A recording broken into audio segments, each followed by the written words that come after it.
Deadly flash floodings in central Texas. Within the past hour, we learned from authorities in Texas that more than 170 people are still missing after the flooding. NBC reports 119 people have been confirmed dead across 6 counties, and that includes 59 adults and 36 children in Kerr County. NBC's Jay Gray reports from Kerrville, Texas.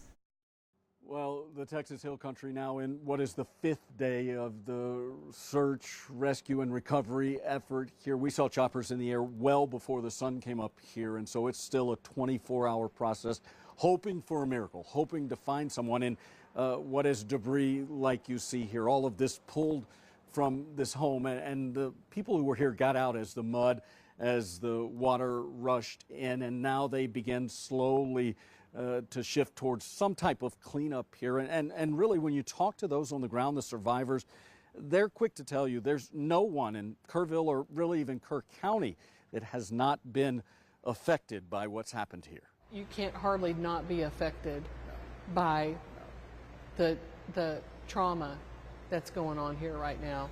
I've seen they have had bodies yesterday, day before yesterday, right here, and right here in my backyard, and we just pray for them and just hold them deep in our heart. One of my girls that used to work here, her daughter was at Camp Mystic and didn't make it, and so our heart is just broken over that.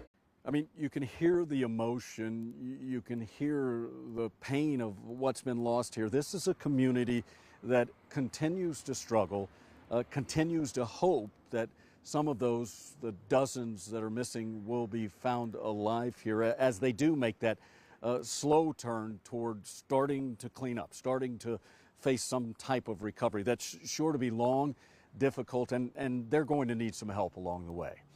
That's the latest from here in Kerrville. I'm Jay Gray, NBC News.